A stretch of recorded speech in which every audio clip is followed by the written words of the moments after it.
नमस्कार, मैं ललित कुमार टीसीएमसी के इस लर्निंग प्लेटफॉर्म पर आप सभी का हार्दिक स्वागत और अभिनंदन करता हूं। आगामी कुछ क्लासों के लिए हम बीएड प्रथम वर्ष के चतुर्थ प्रश्न पत्र basics in education and communication की पहली unit education nature and purpose के तहत इम्पोर्टेंट नेशनल डॉक्यूमेंट्स के बारे में चर्चा करेंगे। जो डॉक्यूमेंट्स हमारे सिलेबस में हैं, इसके अंतर्गत कोठारी शिक्षा आयोग, राष्ट्रीय शिक्षा नीति 1986, साथ ही 1986 की राष्ट्रीय शिक्षा का संशोधित रूप यानी संशोधित राष्ट्रीय शिक्षा नीति 1992, इसके साथ ही जो नवीनतम और प्रचलित जो एनसीएफ है, नेशनल करिकुलम फ्रेमवर्क यानी राष्ट्रीय पाठ्यचर्या की रूपरेखा 2005, इनके बारे में चर्चा करेंगे। और इसके अंतर्गत हम इन विभिन्न आयोगों की अध्यक्ष, विद्वान सदस्य, इनका गठन, इनका कार्य क्षेत्र और साथ ही इनकी प्रमुख सिफारिशें क्या है और इन सिफारिशों का वर्तमान शिक्षा पर क्या प्रभाव पड़ा है, यह सब देखने का, जानने का और समझने का प्रयास करेंगे। भारतीय शिक्षा आयोग 1964-66, जिसे इसके अध्यक्ष के नाम पर कोठारी शिक्षा आयोग भी कहा जाता है, इसे भारत सरकार द्वारा भारतीय शिक्षा प्रणाली को नया आकार और एक नई दिशा देने के उद्देश्य से इस आयोग का गठन 14 जुलाई 1964 में किया गया।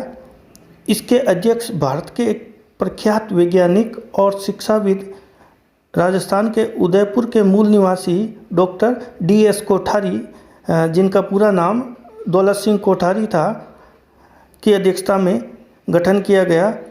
और इसके जो सदस्य सचिव थे वो थे जे.पी. नायक। साथ ही इस आयोग के सह सचिव थे वो जे.एफ. मैकडूगल थे। श्री मैकडूगल उपनिदेशक department of school and higher education UNESCO Paris में पदस्थापित थे। इस आयोग में अध्यक्ष सहित कुल 17 सदस्य थे, 17 मेंबर्स। इनमें से 6 सदस्य ऐसे थे जो विभिन्न देशों से संबंध रखते थे, जिनमें इंग्लैंड, अमेरिका, जापान और वैश्विक स्तर की विभिन्न संस्थाओं से जुड़े हुए प्रख्यात या जो निष्णात शिक्षाविद थे। आयोग ने अपनी 673 पेजेस की रिपोर्ट जो है भारत सरकार को 20 जून 1966 को सुपुर्द कर दी। कई पुस्तकों में यहाँ पर 29 जून भी आता है। ये जो आयोग का गठन किया गया, इस आयोग के जो विभिन्न 17 सदस्य थे, इन 17 सदस्यों को विशेषज्ञता के अनुसार कुल मिलाकर 12 कार्यदलों में विभाजित किया गया। और ये कार्यदल भारतीय शिक्षा के विभिन्न क्षेत्रों की गहनता से समीक्षा और अध्ययन करके अपनी रिपोर्ट प्रस्तुत की। भारतीय शिक्षा आयोग अर्थात कोठारी शिक्षा आयोग की प्रमुख सिफारिशें क्या क्या थी, उसको आज हम देखेंगे मुख्य रूप से। तो सबसे पहली जो सिफारिश थी वो थी शिक्षा के राष्ट्रीय उद्देश्य। कोठारी आयोग ने कहा कि शिक्षा का विकास इस ढंग से किया जाना चाहिए कि इससे जो राष्ट्रीय उत्पादकता में वृद्धि हो, अर्थात शिक्षा को उत्पादन से जोड़ा जाए। साथ ही सामाजिक और जो राष्ट्रीय एकता की भावना बढ़े, यानी समाज के स्तर पर और राष्ट्रीय स्तर पर भी एकीकरण की भावना है वो बढ़े। साथ ही युवा जो विद्यार्थी है वो आधुनिकीकरण की जो गति है उसमें मुख्य रूप से भाग ले और इसकी गति में तेजी लाए। साथ ही जो सामाजिक, नैतिक और आध्यात्मिक मूल्य हैं उनका भी विद्यार्थियों में विकास हो। दूसरी मुख्य इनकी सिफारिश थी वो थी शिक्षा की संरचना से संबंधित।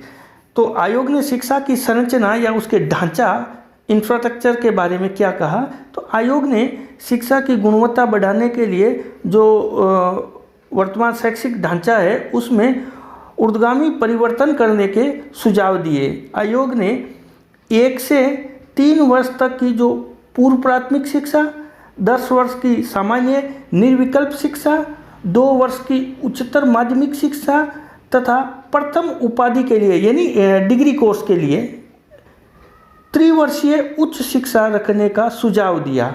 और आयोग ने यह भी माना और कहा कि संपूर्ण देश का जो शैक्षिक ढांचा है उसमें एक रूपता होनी चाहिए और जो पाठ्यक्रम है वो भी अंतर्निहित होना चाहिए, एक दूसरे से संबंधित होना चाहिए। एकीकृत पाठ्यक्रम की बात आयोग ने कही। अब इस आयोग का महत्व भारतीय शिक्षा के इतिहास में इसलिए भी है क्योंकि इस जो आयोग है इसने 10+2+3 का जो इंफ्रास्ट्रक्चर है हमारे एजुकेशन सिस्टम का जो अभी भी चल रहा है इसकी सिफारिश सबसे पहले की।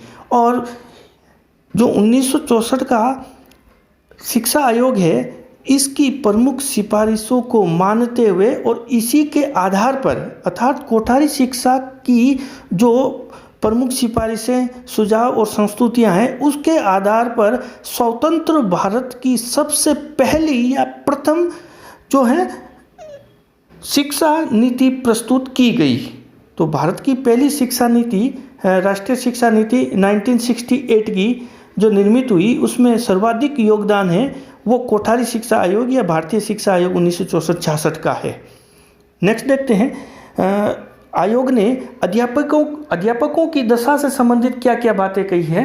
तो आयोग ने स्पष्ट रूप से शिक्षकों की आर्थिक, सामाजिक और व्यावसायिक स्थिति है इसमें सुधार करने की सिफारिश की। इसके लिए अध्यापकों का जो वेतनमान है उसमें संशोधन करने, योग्यता के अनुसार पदोन्नति देने, अध्यापक कल्याण के कार्यक्रम प्रारंभ करने और जो निवास भत्ता आदि सुलभ कराने और जो विशेष रूप से अध्यापिकाएं हैं उनकी नियुक्ति को प्रोत्साहित करने, जनजातीय और जो आदिवासी क्षेत्र है उनमें जो कार्य करने वाले शिक्षक हैं उनको विशेष भत्ता देने, साथ ही शिक्षकों को राजनीति में भाग लेने की स्वतंत्रता देने।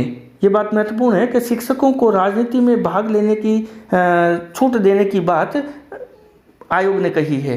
साथ ही इन शिक्षकों के लिए राष्ट्रीय पुरस्कार योजना चालू करने के भी सुझाव दिए।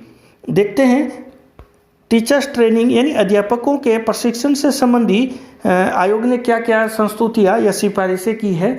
तो शिक्षण में गुणात्मक सुधार लाने के उद्देश्य से आयोग ने विभिन्न सुझाव दिए जो इस प्रकार है कि अध्यापक प्रशिक्षण को उन्नत किया जाए, ये टीचर ट्रेनिंग है उसमें सुधार कर उसको उन्नत बनाया जाए और अध्यापकों को अध्ययन की अधिक सुविधाएं प्रदान की जाए, यानी जो शिक्षक ज़्यादा पढ़ाएगा वो बेहतरीन पढ़ा पाएगा। विश्वविद्यालय स्तर की जो शिक्षा है उसके पाठ्यक्रम में प्रशिक्षण को स्थान दिया जाए, यानी जो यूनिवर्सिटी एजुकेशन है उसमें ट्रेनिंग को भी सम्मिलित किया जाए। साथ ही जो पत्राचार और अल्पकालीन शिक्षा है उसको भी बढ़ावा दिया जाए और जो राष्ट्रीय आवश्यकताओं के अनुरूप शिक्षण विधियाँ, शिक्षण की सामग्री और जो शिक्षण का पाठ्यक्रम है उसमें परिवर्तन लाए जाए। साथ ही जो राष्ट्रीय पुनर्निर्माण के कार्यक्रम में जो मानव शक्ति है उसके विकास को आयोग ने महत्व देते हुए प्रत्येक बालक के लिए कम से कम 7 वर्ष की निःशुल्क और अनिवार्य शिक्षा प्रदान करने, साथ ही जो सुपात्र यानी जो इंटेलिजेंट बच्चे हैं और जो इच्छुक छात्र छात्राएं हैं उनको माध्यमिक और जो हायर सेकेंडरी उच्चतर माध्यमिक स्तर की जो शिक्षा है उसकी भी सुविधाएं प्रदान की जाए या उपलब्ध कराई जाए। और तकनीकी और व्यावसायिक शिक्षा इसके विकास पर भी बल देने तथा सामूहिक जो निरक्षरता उन्मूलन अभियान प्रारंभ करने जैसे महत्वपूर्ण सुझाव आयोग ने दिए हैं। देखते हैं नेक्स्ट कौन कौन से सुझाव हैं। नेक्स्ट है शैक्षिक समानता यानी एजुकेशनल इक्वलिटी। इससे संबंधित आयोग ने क्या कहा, तो शैक्षिक समानता चूँकि न्याय, समानता और स्वतंत्रता ये प्रजातंत्र के 3 मूलभूत आधार या जो है बेस हैं अतः भारत जैसे गणतांत्रिक लोकतांत्रिक राष्ट्र में सभी नागरिकों को अपनी योग्यताओं का उचित विकास करने के लिए शिक्षा प्राप्त करने का अधिकार होना चाहिए। सरकार के इस दायित्व को देखते हुए आयोग ने कहा कि जाति और धर्म के भेदभाव को न्यून किया जाए या उसको समाप्त किया जाए। साथ ही जो बुक बैंक की व्यवस्था की जाए, पुस्तक बैंक की, छात्रवृत्तियों की जो वर्तमान संख्या है उसको बढ़ाई जाए। जो जनजातीय या आदिवासी बालक बालिकाएं हैं उनके लिए रेजिडेंशियल स्कूल्स यानी आवासीय विद्यालय, साथ ही उनके लिए तकनीकी शिक्षा की व्यवस्था भी की जाए। नारी शिक्षा के बारे में आयोग ने कहा है कि नारी शिक्षा को गति दी जाए। जो विकलांग या दिव्यांग बच्चे हैं उनकी शिक्षा का भी समुचित प्रबंध किया जाए तथा प्रादेशिक स्तर पर जो असंतुलन है उसको दूर करके राष्ट्रीय स्तर पर शिक्षा योजनाएं बनाई जाए। यानी विभिन्न राज्य स्तर पर अपनी अपनी शिक्षा योजनाएं चल रही है, इनके स्थान पर एक राष्ट्रीय शिक्षा योजनाएं तैयार की जाए। नेक्स्ट, आयोग ने विद्यालय पाठ्यक्रम के बारे में एक महत्वपूर्ण बात कही है, जिसमें सबसे पहली बात है कि आयोग ने त्रिभाषा सूत्र का फॉर्मूला दिया या इसका समर्थन किया। तो आयोग ने ये स्पष्ट रूप से कहा कि जो ज्ञान का भंडार है उसमें वृद्धि होने के कारण वर्तमान जो पाठ्यक्रम है वो अनुपयोगी हो गया है। अतः पाठ्यक्रम में सुधार के लिए आयोग ने कहा कि जो विश्वविद्यालय और जो शिक्षा विभाग, प्रशिक्षण संस्थाएं व जो राज्य शिक्षा परिषदें हैं, इनको पाठ्यक्रम निर्माण के लिए शोध कार्य करना चाहिए। आयोग ने कक्षा 10 तक का पाठ्यक्रम सभी छात्रों के लिए समान होना चाहिए ऐसी बात कही। यानी 10वीं कक्षा तक का जो पाठ्यक्रम है वो एक समान यानी कॉमन सिलेबस होना चाहिए।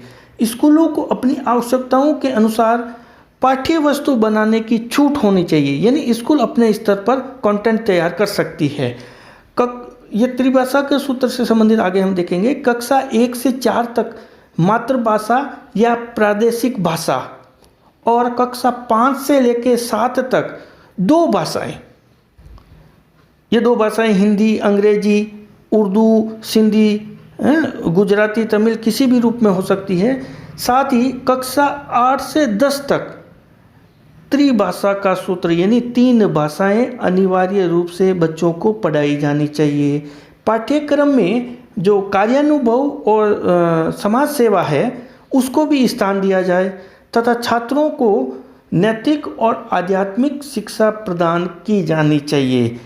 इस प्रकार से स्कूली पाठ्यक्रम पर आयोग ने विस्तार से अपने सुझाव प्रस्तुत किया और एक जो कोटेशन है इस आयोग का वो बड़ा प्रसिद्ध है कि भारत का जो भविष्य है वो क्लासों में या कक्ष में निर्मित हो रहा है। अब बात करते हैं स्कूली शिक्षा पद्धति के बारे में आयोग ने क्या कहा। तो स्कूली शिक्षा पद्धति के बारे में आयोग की दृष्टि से जो शिक्षा पद्धति है उसमें निर्देशन व मूल्यांकन का शिक्षा के नव निर्माण में अत्यधिक महत्व है। निर्देशन और मूल्यांकन का, शिक्षा का नव निर्माण हमें करना है तो इसमें इन 2 का अत्यधिक महत्व है।